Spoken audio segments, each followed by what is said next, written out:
Bangladesh and the rest of the world. Lastly, as we continue to build a digital economy shaped by algorithms and automation, it needs to be remembered that every line of code has impact on a human life. And so on that note, we would now like to invite Faiz Ahmed Taib, Policy Advisor, ICT Ministry, Government.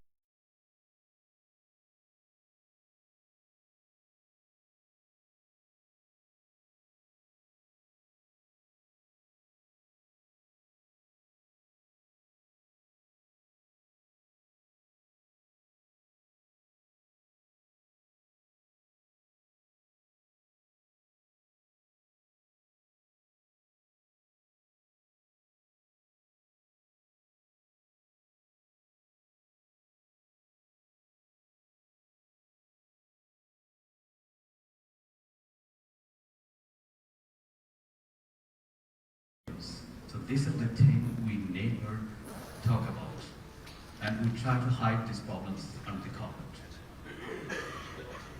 Yes, we talk about political instability, we talk about policy inconsistency, those two major problems we face, like many other developing countries. Hopefully Bangladesh, after July devolution, will solve these problems in a very sustainable way.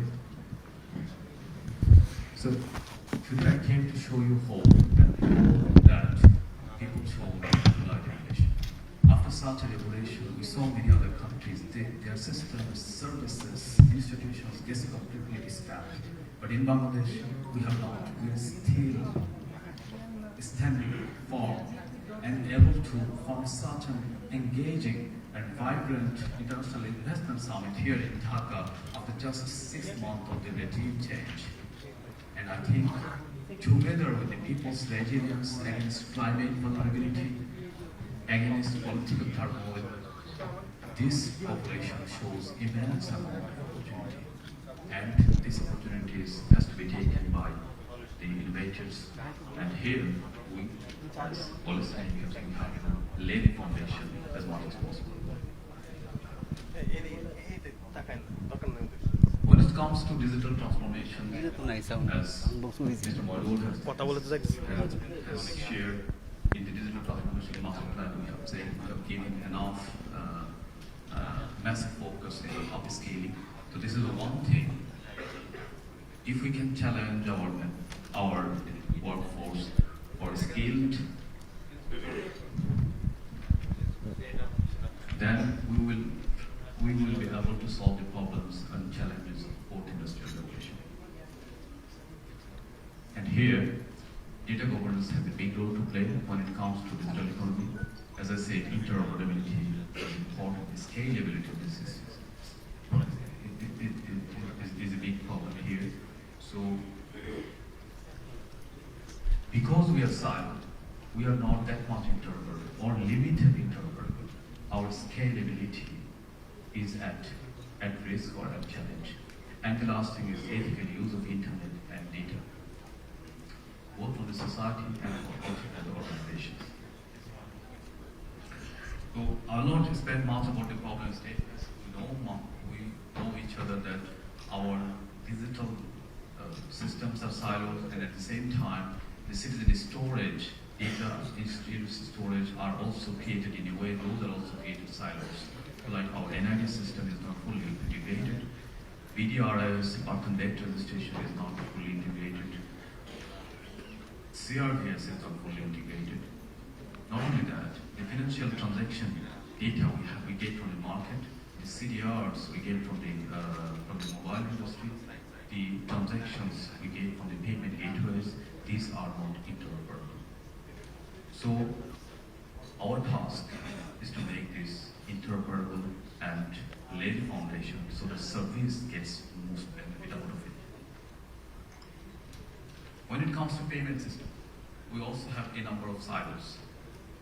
Our credit card companies have one silo, NPSB has a silo, MFS is getting a silo, and also the payment system gateways, the PSO groups are also siloed.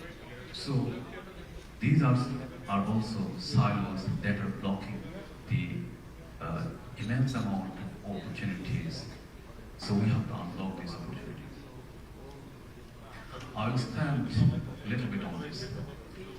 So when you talk about a lot of silos do not help us to elevate the difficulties and also the scale of the service levels. So here our government focus is to pay enough attention on digital public infrastructure. And we are saying that in the digital public infrastructure, the very first step, we will lay the regulatory legal foundation. That is the most bottom one in this graph. So that is, we're working seriously with cyber safety ordinance, and in the cyber safety ordinance, we have consulted with the different wings of the society and try to address all the concerns. So by the end of this month, we'll be offering a fresh cyber safety act that is not repressive.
right up there in terms of performance on a global level.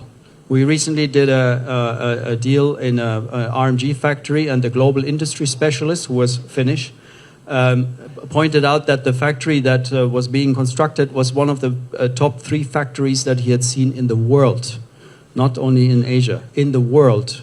Client wanted to know who were the other 2, by the way. I'm happy to report that Bangladesh is right up there. When we do things well, we do them really at a global standard that we can be very proud of.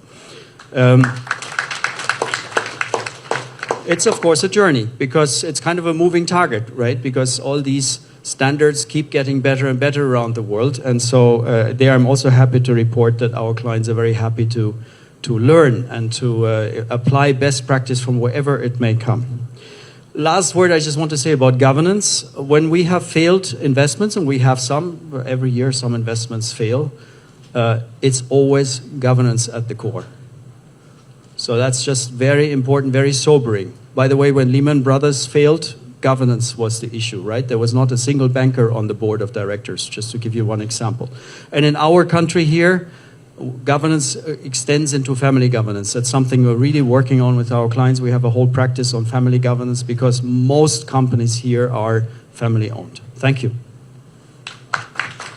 I'm coming from the ADB, and then I'm here to happily announce that we are on the same line as IFC, World Bank, and then I'm really grateful that the ILO and the UNDP has been frontliner to work with the government to improve the governance laws and regulation and labors, and then the workers' conditions improvement. So we had a safeguard policy for a long time, and then all our investment, including sovereign and non-sovereign, we have to apply. Recently, last year, that we joined the world leaders, and then we enhanced this policy. So now we have a new framework in the safeguard policy side as environment and social framework, and then we developed the 10 standards. And I would like to happy to inform you that one of the 10 standards, we have a standard for the labor and the workers' condition. This is a very new standard. We will match with all the ILO's, the labor standards, and also we apply other MDBs, their advanced requirements. So this is the one of the part that the ADB has joined, and we will, push for this compliance. So all of the, the standard that we are dealing with, we are trying to promote the labors. In the past, we also highlighted the community health and then occupational health safety. But this is the first time we really institutionalize, looking at the even supply chain contractors, and then also community-based, all kinds of workforce that we are dealing with through our project, both non-sovereign and sovereign lending that we have to apply. And as government of Bangladesh, and as well as other DMC, is already agreed that it will follow ADB's policy. And then I'm very glad to see that the leadership of the Bangladesh government to having this journey. And this is very good news. And then we will continue, hand in hand, working with the government of Bangladesh to inform this new standards. And then what are the measures that we can go and develop to hand in hand. I just came to Bangladesh a year ago, and then one of the surprising factor is that Bangladesh people is very tolerant. So this is a blessing, but at the same time that it will really make it difficult to institutionalize more advanced protection of the peoples and their livelihood and their working standards. So, but I would like to really congratulate the Bangladesh of governments. And then also Dr. Siddiqui mentioned that the Singapore government is really visionary to bring that stronger institutionalized regulation and policy in their country in order to attract more investment. So this is where we also want to see the Bangladesh government to really take ownership and then develop further. Bangladesh asset, the most asset is human. And we are all human. We know how we are motivated. We all talk about the productivity. But I don't believe that money is the only driver for us. I think people's care, and if government care for their workers' condition and their, the life that they can have, that can be really improve the productivity. So we want to, support the government of Bangladesh, Thank you and very we will much. continue our commitment. Thank you. Thank you. Election. Now we will just take a small break and we will request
tailored to the specific needs of Bangladesh's development journey. The aim of such a package would be to holistically support the development of the IP system, boosting IP engagement across all stakeholders as the country begins its post-graduation journey. As Bangladesh embarks on the new transformative era, it can chart a bold path forward, one where IP-backed innovation and creativity drive long-term success, attract global investments, and create high-value jobs, cementing Bangladesh's place as one of the world's fastest-growing economies. Thank you very much, and I wish all of you a successful summit. I shall explain and very quickly why IP is a horizontal tool in the third of the enabling UN agencies today. So we'll talk about IP. So IP is everything about the human, about the person. So this is really the theme today. So anything that's created, from the intellect to the creativity to innovation to flexibility, is the human being, and which IP protects, which IP helps in many ways to be able to recognize and give award to the human. So let me just quickly skim through what intellectual property is, because it's a lot of many things, and probably this is good to an opportunity to talk about it. So we have trademarks or brands, and every business, every artist has a name. So that's an IP. Now, we also have the look and feel of the product or the services. So that's design, that's IP. And then lastly, we have geographical indication, which has something to do with this. That's intellectual property that can be capitalized. There's also patent. Of course, obviously, everybody knows this. IP is patent. And to explain it very quickly, it's about the solutions you found on how to implement things here, how to customize things for the local situation, whether it's in manufacturing or the product itself. That's patents. And so that can be capitalized with intellectual property. But very few people know that aside from that, it's also about information. Now, patent information is a powerful tool, because as the world rushed to patent their ideas, imagine the global library of ideas globally in every field of industry. We have it. 90 million inventions and solutions that you can access and use, customize in the country. So that's an important thing. For example, let's say pharmaceuticals. We were talking about this morning about man-made fabric, which is now the trend rather than the cotton. These are innovations. Textile, yes. So these textiles are coming in from all countries. From patent information, you'll find out a lot are coming out of China, vital, and you can even drill down to the specific entity, the specific university, the specific inventor doing that. So that's powerful information. Can use, and that's IP. Another thing also I'd like to talk about is drug innovations. So I'm just looking at India here. So we could see what are the different patents, from the compound to the derivatives to the dosage to the different aspects of how to patent a drug. So this will be a good tool, a know-how, a capacity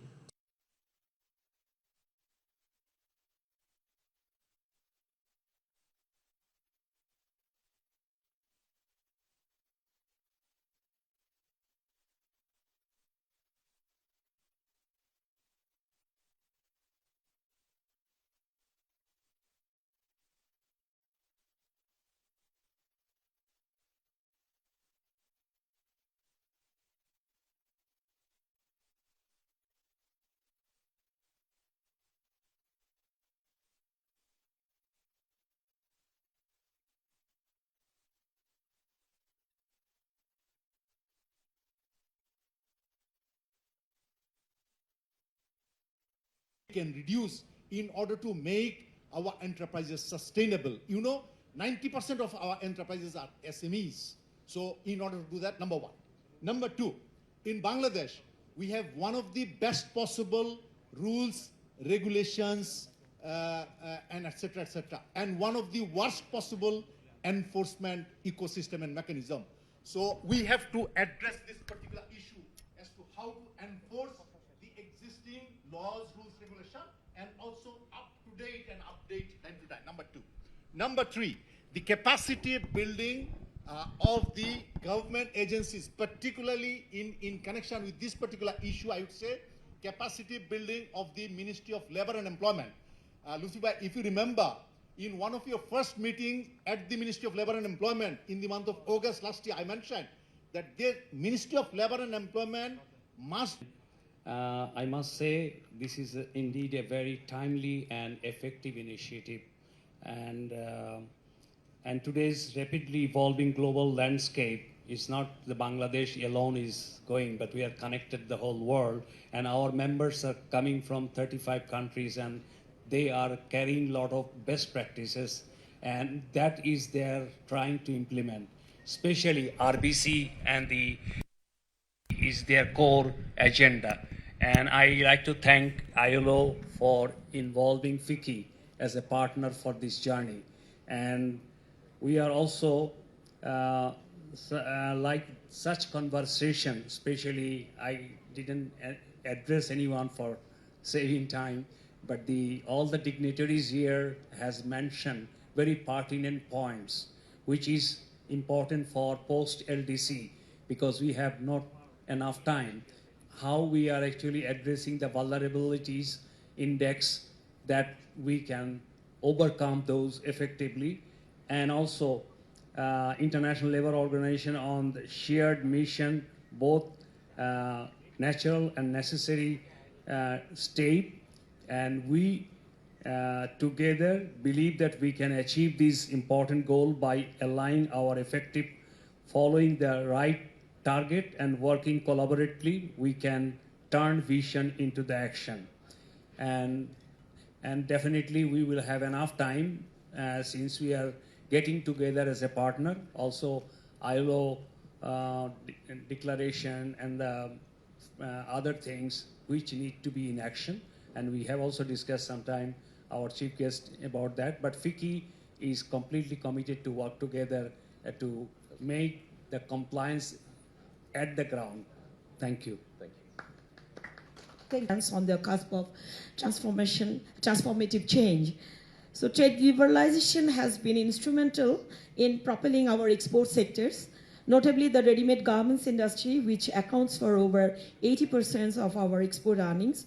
We have witnessed impressive export performance. BIDA's effort in promoting investment and simplifying processes are creating a more conducive environment of both domestic and foreign investors. Concurrently, FDI has played a crucial role in technology transfer, employment generation, and infrastructure development. So Bangladesh government is committed to continuous reforms to strengthen our governance frameworks. So our National Action Plan on the Labour Sector 2021-2026, developed in collaboration with partners like the ILO, signifies our commitment to addressing challenges and continuously improving our workplace safety and labor rights. We have made significant progress on these issues.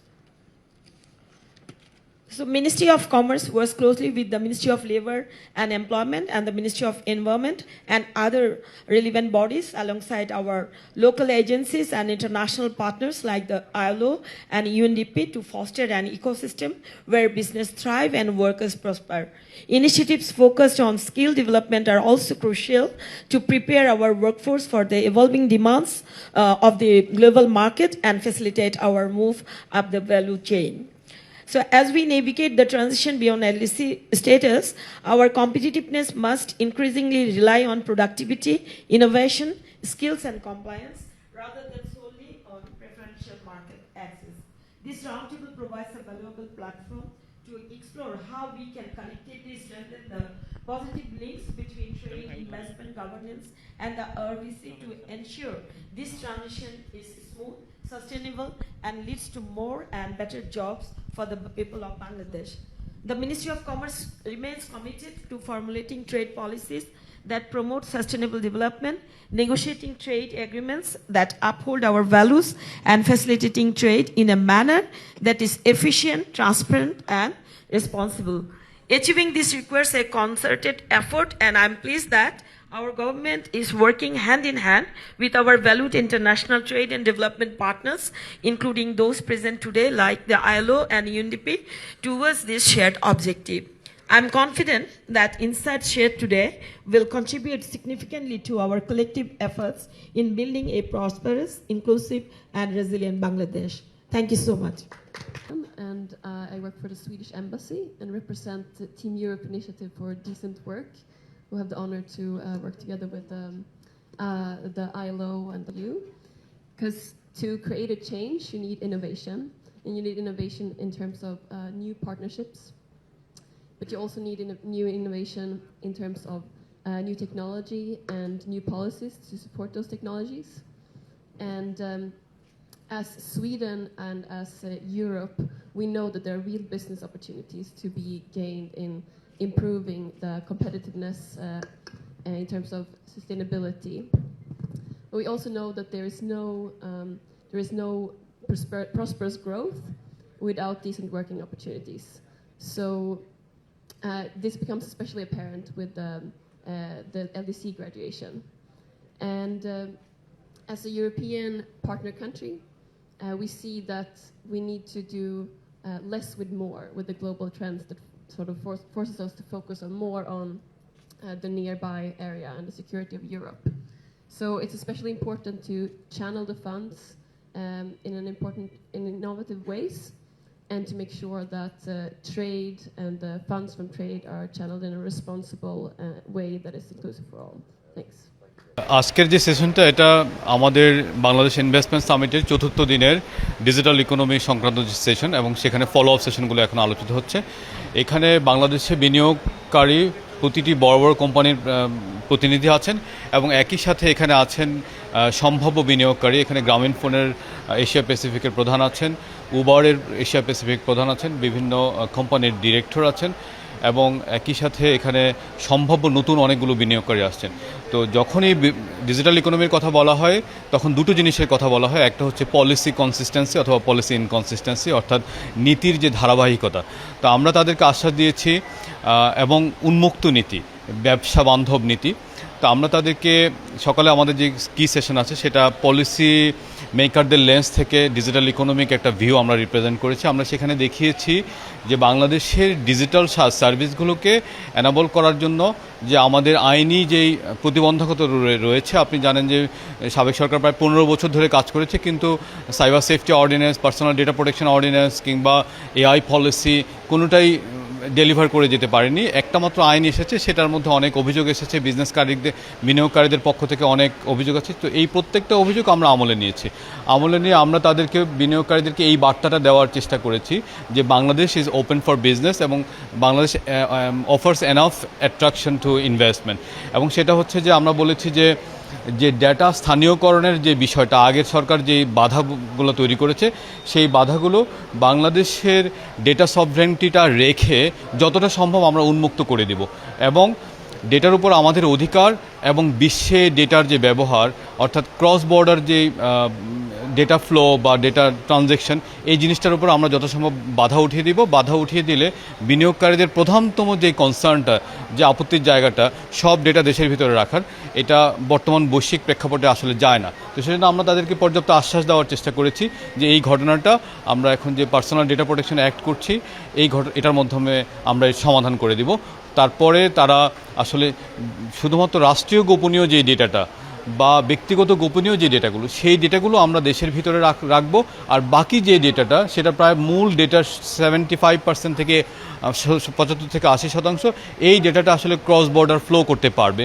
কারণ আমরা তাদের দিক থেকে AI policy নিয়ে জিজ্ঞাসা করা হয়েছিল, আমরা বলার চেষ্টা করেছি যে আমরা একটা ন্যাশনাল এআই পলিসি করছি, এবং এখানে আমরা মাল্টিপল পার্টনারদেরকে রেখেছি ইউনেস্কো সহ। এবং এই এআই পলিসি যেহেতু আমরা ডিজিটাল ইকোনমিটা একটা এআই সোসাইটির দিকে যাচ্ছে, সেজন্য আমরা বছরের মাঝামাঝি সময়ের মধ্যে তাদেরকে একটা এআই পলিসি উপহার দিতে পারবো। আর একটু আপনার কাছে জানতে চাই যে যারা এখানে বিনিয়োগকারী ছিলেন তারা আপনাদেরকে কি কোনো ধরনের পরামর্শ দিয়েছেন কিনা বা কোনো ধরনের অনুরোধ জানিয়েছেন কিনা যে ডিজিটাল ইকোনমিকে আরও ব্যবসা বান্ধব করা, অথবা যারা বিনিয়োগ করবেন এখানে তারা যেন আরও সুন্দরভাবে বাংলাদেশে বিনিয়োগের পরিবেশ পান এবং ব্যবসার পরিবেশ পান, সেজন্য কোনো ধরনের পরামর্শ তারা দিয়েছেন কিনা? একটা পরামর্শ এসেছে যে পার্সোনাল ডেটা প্রোটেকশন অ্যাক্ট বা ব্যক্তিগত তথ্য উপত্যকা সুরক্ষা যে আইনটা আছে সেই আইনটাকে উন্মুক্ত করা যত সম্ভব, যাতে করে তথ্য ক্রস দেশ এবং বিদেশের মধ্যে ফ্লো করে, এই জিনিসগুলো নিয়ে তারা জানতে চেয়েছেন।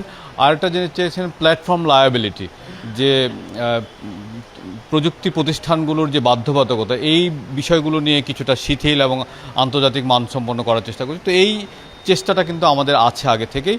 তো তার মানে আমরা তাদেরকে বার্তা দিয়েছি যে আমরা সাইবার সেফটি অর্ডিন্যান্সটা নিয়ে আসবো এই মাসের মধ্যে। আগামী মাসের কোনো এক সময়ে আমরা ব্যক্তিগত তথ্য উপত্য সুরক্ষা আইনটা ড্রাফট নিয়ে আসবো। তারপর আমরা তাদের সাথে বিজনেস কমিউনিটি সহ মানবাধিকার সংস্থা সবার সাথে আমরা এটা পর্যাপ্ত আলোচনা করে সিদ্ধান্ত নিব, এবং যা দেশের ভালোর জন্য হয়, ডিজিটাল ইকোনমির ভালোর জন্য হয়, সেভাবেই নিব। পাশাপাশি আমরাও এটাও বলেছি বছরের মাঝামাঝি সময়ের মধ্যে আমরা ক্লাউড পলিসি এবং এআই কৃত্রিম বুদ্ধিমত্তা পলিসি। আপনাকে অন্য একটু ইস্যু নিয়ে একটু জিজ্ঞাসা করতে চাই। আপনারা আজকে এই সামিটে আমরা দেখতে পেয়েছি গতকালকে স্টারলিংকের যে নেটওয়ার্কটি টেস্ট করা হয়েছে, সেখানে কীরকম দেখতে পেয়েছেন আসলে একটু যদি বলতেন? এটা একটা ইউনিক যাত্রা ছিল। এই যাত্রার জন্য বিডা থেকে শুরু করে বিটিআরসি, মন্ত্রণালয় এবং স্টারলিংক সবাই ভালোভাবে কাজ করেছেন।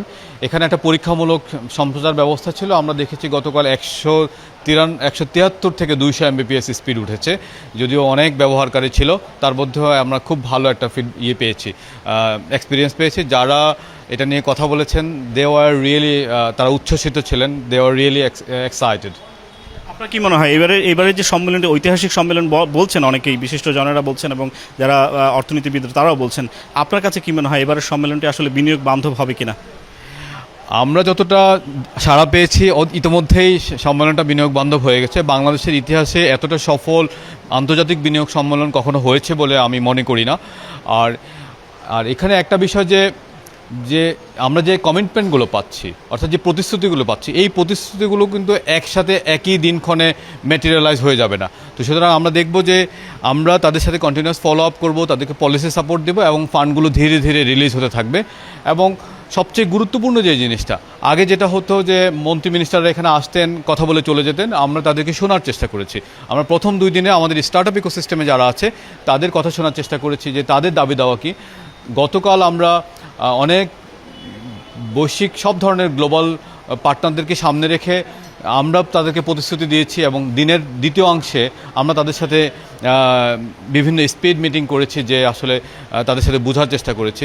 আজকে যেটা হচ্ছে ডিজিটাল ইকোনমির উপর আলোচনা হচ্ছে। এর আগে আমরা ইনভেস্টরদেরকে, বিনিয়োগকারীদেরকে বিভিন্ন ইপিজেড, এসইপিজেড, হাইটেক পার্ক ইত্যাদিতে নিয়ে গেছি, এবং আজকেও একটা মার্কিন প্রতিনিধি দল আমাদের কালিয়াকৈর হাইটেক পার্কে ভিজিট করছেন। ধন্যবাদ আপনাকে। দর্শক, আপনারা শুনতে পেলেন যে আসলে উনিও বলছেন যে বাংলাদেশ একটু আসলে যে এই 4 দিন ধরে যে সামিটটি চলছে, সামিটটি আসলে ঐতিহাসিক একটি সামিট, যে সামিটের মাধ্যমে বাংলাদেশে আগামী দিনে আশা করা যায় যে ব্যাপক পরিমাণে বিনিয়োগ আসবে এবং যেটি বাংলাদেশের নতুন দ্বার উন্মোচন করবে। এই ছিল আসলে আমার কাছে হোটেল ইন্টারকন্টিনেন্টাল থেকে সবশেষ তথ্য। মুন্নি।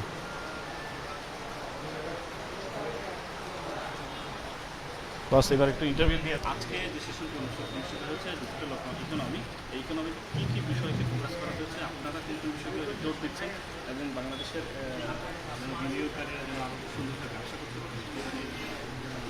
আজকে ডিজিটাল ইকোনমির উপরে আলোচনা হয়েছে।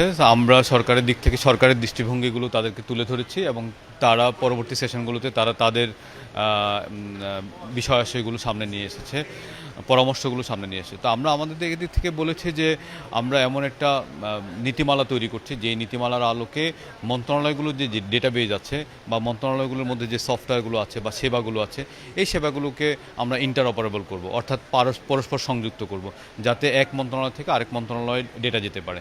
এর বাইরে আমরা তাদেরকে বলেছি যে এই ডেটা আদান প্রদানের যে প্রক্রিয়া, এই প্রক্রিয়াটাকে কাঠামোগত করার জন্য আমরা মাননীয় প্রধান উপদেষ্টার দপ্তরের অধীনে একটা ডেটা অথরিটি তৈরি করব, digital interoperability, data governance and interoperability authority, এরকম একটা নামে।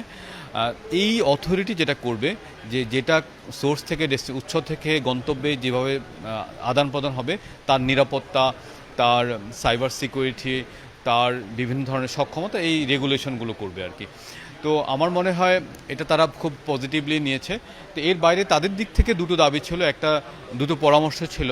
একটা পরামর্শ হচ্ছে যে ব্যক্তিগত তথ্য সুরক্ষা আইন, যেটা পিডিপিএ, ডেটা প্রোটেকশন অ্যাক্ট, এই জিনিসটাকে একটা ব্যবসা বান্ধব করে তোলার একটা পরামর্শ তাদের কাছ থেকে ছিল। আর আরেকটা পরামর্শ ছিল যে জাতীয় কৃত্রিম বুদ্ধিমত্তার যে কৌশলপত্র, সেটা যাতে তাড়াতাড়ি চলে আসে। তো আমরা এনশিওর করেছি যে তথ্য উপাত্ত সুরক্ষা আইনের যেই ধারাগুলো আছে আমরা সেগুলো ব্যবসা বান্ধব করে তুলব এবং বছরের মাঝামাঝি সময়ে এটা পাস করার চেষ্টা করব। তবে এপ্রিল শেষ হলে মের শুরুতেই আমরা ব্যক্তিগত তথ্য খসড়াটা আমরা বিজনেস কমিউনিটিতে দিয়ে দিব। তারপর তাদের সাথে কনসালটেশন করব, মত বিনিময় করব, তাদের পরামর্শ গ্রহণ করব। আর এআই ক্লাউড পলিসি নিয়ে আমরা যেটা বলেছি যে ইউনেস্কোর সাথে আমরা এআই কৃত্রিম বুদ্ধিমত্তার যে আমাদের যে সক্ষমতা এবং প্রস্তুতির উপরে তারা একটা রিপোর্ট বানাচ্ছে, এটাকে বলে রেডিনেস অ্যাসেসমেন্ট রিপোর্ট, র্যাম। এই র্যামটা পাবলিশ হবে মের কোনো একটা সময় এবং তারপর পরে আমরা আমাদের যে ন্যাশনাল এআই পলিসি আছে, কৃত্রিম বুদ্ধিমত্তার নীতিমালা আছে, সেটাকে সংশোধন করে সেটাকেও ব্যবসা বান্ধব করব।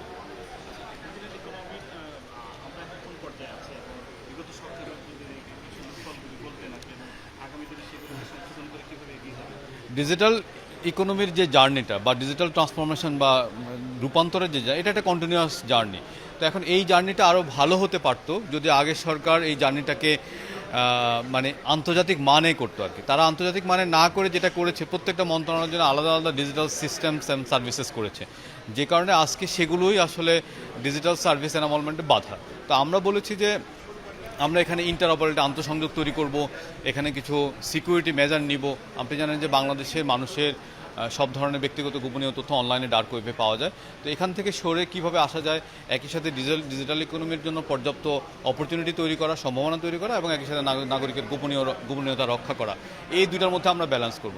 আর পাশাপাশি আমরা সিস্টেমগুলোকে তারা আগে যেভাবে করেছে বিগত সরকার, এটা স্কেলেবল ছিল না, অর্থাৎ মিলিয়ন্স অফ মিলিয়ন্স কাস্টমার আসলে এটার যে সক্ষমতা সেটা বাড়ার সুযোগ ছিল না। আমরা এই বিষয়গুলো অবলম্বন নেব।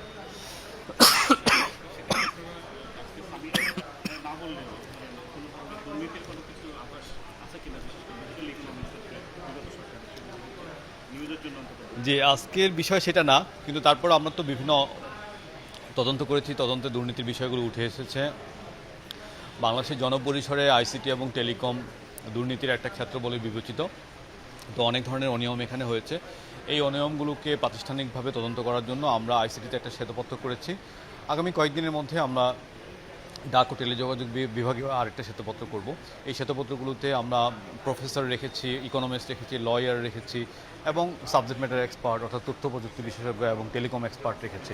আমি আশা করি যে তাদের রিপোর্টগুলো যখন হাতে আসবে তখন আমরা মানুষের কাছে এটা খুব সুন্দরভাবে কমিউনিকেট করতে পারবো যে কী ধরনের দুর্নীতি, কতটা গভীর দুর্নীতি এবং কাঠামোগত দুর্নীতি যেভাবে হয়েছে সেটা। এই দুর্নীতিতে আমরা 3 ধরনের দুর্নীতিকে প্রাধান্য দিচ্ছি। একটা হচ্ছে পলিসিগত দুর্নীতি, একটা প্রজেক্ট বাস্তবায়নের দুর্নীতি, আর একটা হচ্ছে জনবল নিয়োগের দুর্নীতি। খুঁজে বের করার চেষ্টা করছি যে। আর প্রজেক্ট ভিত্তিক কিছু দুর্নীতির বিভাগীয় তদন্ত হয়েছে, সেটা মিডিয়াতে এসেছে, মানুষ জেনেছে। ওই দুর্নীতি সংশ্লিষ্ট যে প্রজেক্টগুলো আছে আমরা অনেকগুলো বন্ধ করেছি। প্রায় 2000 কোটি টাকার বেশি মূল্যমানের প্রকল্প ইতিমধ্যে বন্ধ হয়েছে। ডিজিটাল ইকোনমি বিষয়ে যে প্রকল্পগুলো আছে, বাংলাদেশের লাইসেন্স রেজিমে অনেক অবৈধ লাইসেন্স আছে, সেগুলো আমরা লাইসেন্স ব্যবস্থাটাকে সম্পূর্ণভাবে পুনর্মূল্যায়ন করছি এবং একটা নতুন লাইসেন্সিং ব্যবস্থা বছরের মাঝামাঝি সময় থেকে সূচনা করার চেষ্টা করব। শ্বেতপত্র প্রাথমিকভাবে কমিটিগুলোকে 2 মাসের সময় দেওয়া হয়েছে, তারা এখন 1 মাস অতিরিক্ত যাচ্ছে। তো হয়তো 3 মাস মধ্যে শ্বেতপত্রগুলোর রিপোর্ট আসবে বলে মনে করি। বিনিয়োগ পরিবেশের যে সম্ভাবনা বর্তমান সরকার আসার পর করেছে, সে অনেকগুলো প্রতিবন্ধকতাগুলো দূর করেছে। আর আমরা যেটা করছি, আমরা পলিসিগুলো ব্যবসা বান্ধব করছি। এই দুটোর একটা যৌথ সমন্বয়ে আমরা খুব সুন্দর একটা পরিবেশ দেখতে পাচ্ছি। যেই বাংলাদেশের প্রতিষ্ঠানগুলো একেবারে ক্ষয়ে পড়েছিল 6 মাস আগে জুলাইয়ের পরে, আজকে সেই বাংলাদেশের প্রতিষ্ঠানগুলো সক্ষমতা এসেছে এবং সেই সক্ষমতার কারণে আজকে আমরা একটা আন্তর্জাতিক বিনিয়োগ সম্মেলন করতে পারছি, যেটা বাংলাদেশের ইতিহাসে সবচেয়ে সফলতম বিনিয়োগ সম্মেলন বলে আমি মনে করি। ধন্যবাদ। নামটা